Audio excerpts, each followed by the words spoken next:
there mga kamamshi! Ngayon naman ay magluluto ako ng paksiw na tulingan. Ito naman ang naisipan kong lutuin for today. Ayun na nga, matagal-tagal na rin akong hindi nakakabili ng isda sa palengke. Kaya nagulat ang inyong Mami Ruti kanina nung bumili ako ng tulingan dahil ang mahal na pala ng kilo ng tulingan.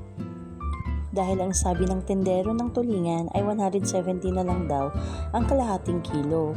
Oh my God, sabi ko, patawarin mo naman ako kahit wala akong kasalanan, char. Pero napatawad naman niya ako, at least 10 pesos naka-discount ako dahil naibigay niya sa akin ng 160 ang kalahating kilo ng tulingan. Ngayon naman ay piniprepare ko na ang mga samya o mga sangkap na gagamitin ko para sa ating paksiw na tulingan. At naiprepare ko na rin ang isdang tulingan na hugasan ko na rin mabuti. Samahan niyo ako mga kamamshi sa aking pagluluto ng paksiw na tulingan. Naglagay naman ako ng pamintang powder. Nilagyan ko rin ito ng half cup of vinegar. At mag-a-add na rin ako ng salt. Nag-add din ako ng half cup of water.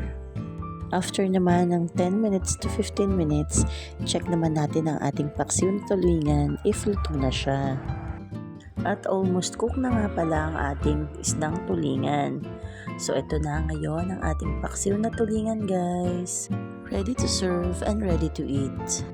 But wait, there's more. Syempre hindi kumpleto ang aking pagluluto kung hindi ako magpiprito ng ilang piraso ng aking paksiw na tulingan.